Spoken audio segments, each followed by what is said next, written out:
Bom dia, boa tarde ou boa noite, sejam bem-vindos a mais um vídeo do canal. Eu sou o Cleiton Moore e hoje eu vou trazer mais um conto indígena. Eu vou trazer o conto indígena do povo Kadiwel, que fala sobre a cura da velhice. Então vamos lá. Primeiramente, o povo Kadiwel, pelo que eu pesquisei, pelas informações, inclusive dos sites do governo federal, falam que esse povo ele habita o Mato Grosso do Sul, na região do Mato Grosso do Sul, perto do Rio Paraguai, e que ele lutou a favor do Brasil na Guerra do Paraguai. São considerados como indígenas cavaleiros, porque eles são excelentes guerreiros, é dito assim.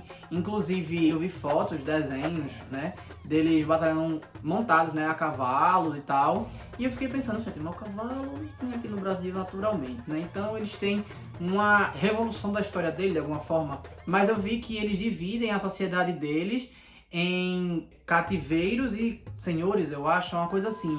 É como se fosse a nobreza e os cativos, isso, nobreza e os cativos. Eles dividem assim. E eles dividem os homens, eles são muito guerreiros, e as mulheres, elas são especializadas para pintura, para parte pintura corporal e essas coisas. Elas são artistas. Inclusive eu vi que até tem um livro que fala que as mulheres são artistas e os homens são guerreiros. É uma coisa mais ou menos assim. E aí eu vou trazer esse conto que, assim como eu achei peculiar a ideia de que são indígenas que têm cavalos e que domesticam cavalos e que, enfim, guerreiros usando cavalos, né? Eu acho peculiar porque nesse conto parece ser um conto recente, porque tem um padre envolvido nele. Então vamos começar o conto. Bem, fala-se que havia um padre que ele gostava de estar na comunidade indígena dos Kadiwel como um curandeiro.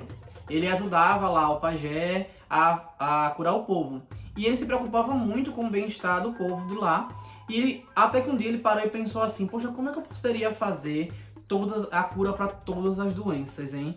Porque o povo vai sendo acometido e tal, às vezes a gente não tem o que fazer, é só paliativo. Aí o pajé olhou para ele e fez, muito simples, cura a velhice que a gente consegue fazer a cura de todas as doenças.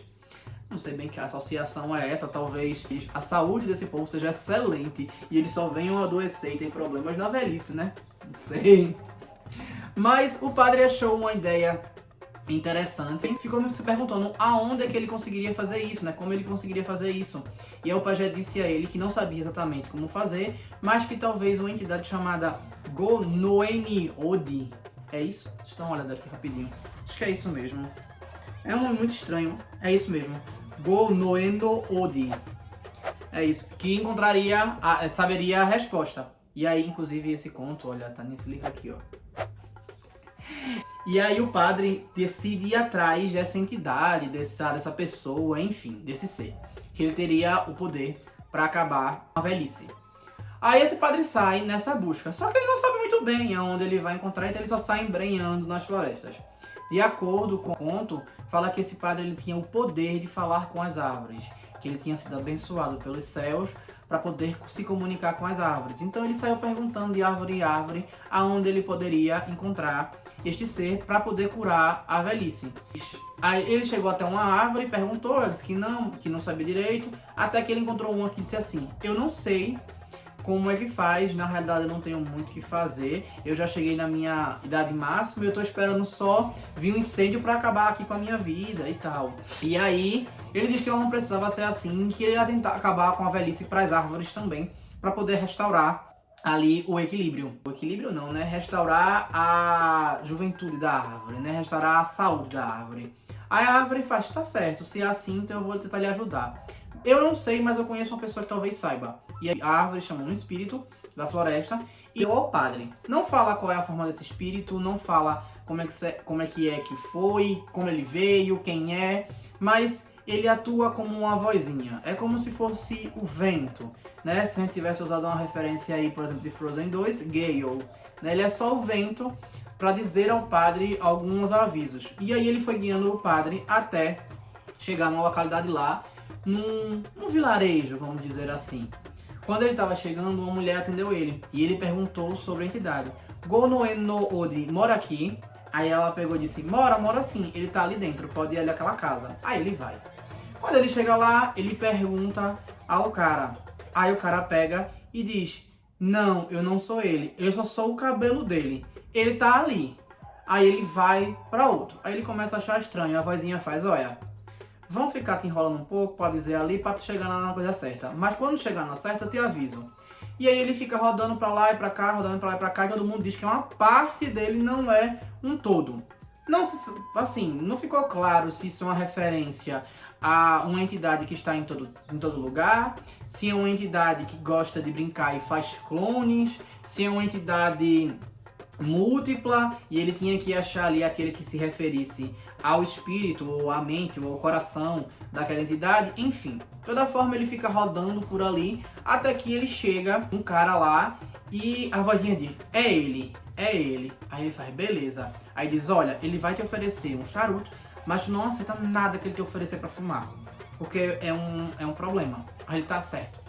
E aí quando ele chega, ele fala com Go-no Enogo Odi, olha, eu queria curar, olha, sou o padre fulano, queria curar a doença, vim aqui porque disseram que você tem essa capacidade e tal, eu queria saber. E aí o cara pega e oferece pra ele um charuto pra ele fumar. Aí a vozinha diz, olha, não. Só que assim, por que a vozinha teve que avisar, era simplesmente o padre não consumir? É porque para alguns povos é como uma forma de recepção, para você ser bem aceitar, ser bem recebido, né? Você tanto oferece para fumar quando você aceita. Então é como um seja bem-vindo, né? E aí o padre finge que não ouviu e continua falando e explicando a situação dele. Aí Go-no Enogo oferece de novo para ele outro e ele não quer, ele simplesmente finge que não e continua explicando para a entidade.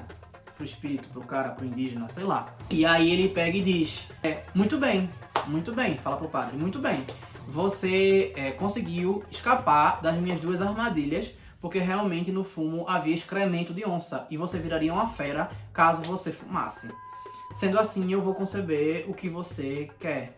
Aí ele chama a filha dele pra trazer um pente para o padre. Aí a vozinha pega e diz, não olha pra ela não, olha pro chão, porque só o fato de tu olhar pra ela, ela vai engravidar. O quê? Não acredito. Aí, quando a filha do cara tá entrando ali embaixo, a cabeça assim, ficando pra baixo. Aí a mulher entrega um pente a Go-no Enogo Odi e ele vai e entrega ao padre. E fala, quando alguém vier você pega e passa o pente no cabelo dessa pessoa e ela vai voltar à vida. Só que isso tem que acontecer no mesmo dia. No mesmo dia que essa pessoa falecer, ela vai ter que passar por esse processo, porque senão não vai ter mais efeito. Aí o padre pega e faz. Pensa, gente, não era o que eu queria cura pra velhice, mas vamos ver que se talvez eu fizendo isso, a pessoa volte à vida e volte curado da velhice, vamos dizer assim.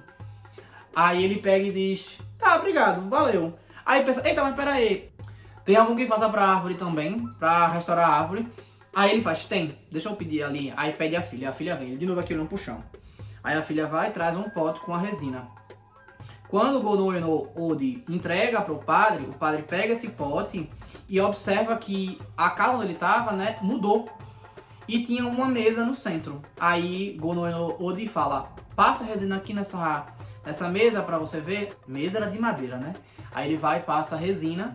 Quando ele passa um pouco da resina nessa mesa, a resina começa a florescer. Ela começa a sair um monte de galhos, virar uma árvore, crescendo, galhos e mais galhos. Fura o teto da casa, sai lá e vira uma árvore frondosa. Aí ele faz, pronto, tá resolvido o problema. Ele agradece e sai. Quando ele tá saindo da casa, a filha do cara corre atrás dele. Olha, a gente esqueceu de dar um negócio, vem cá, não sei o quê. Aí ele pensa, é cilada. Corre. Aí ele sai correndo. Só que, assim como outra entidade, então provavelmente a filha dele também era. Aí a partir disso, ela consegue correr mais rápido que o padre, aparece na frente do padre. Quando ele sente que ela vai aparecer, ele baixa a cabeça. Só que ela tá tão perto que ele olha pro dedo do pé dela. E isso é o suficiente para engravidá-la. Jesus Nazareno. Ela automaticamente fica grávida e o padre fica preso naquela sociedade. Ele tem que voltar para assumir a responsabilidade do filho e mesmo quando ele tenta fugir é como se uma força puxasse ele de volta. Fala a lenda que ele realmente descobriu como fazer a cura para a velhice, mas ficou preso nessa armadilha eternamente nesse loop de tentar fugir e ser trazido de volta por uma força desconhecida. E é isso. E ela não virou a mula sem cabeça? Não, mas ela engravidou, eles não tiveram coito, não. Foi ela engravidou por magia, não foi por coito. Mas não tem dizendo isso. Mas se o padre perdeu o celibato com a mulher vira. Só que nesse caso, ele não perdeu o celibato. Ele não perdeu, né? Mas enfim. Eu espero que tenham gostado. Então, curtam, comentem, compartilhem, se inscrevam no canal. E se não sabem o que escrever, vamos de mula sem cabeça. E é isso. Valeu.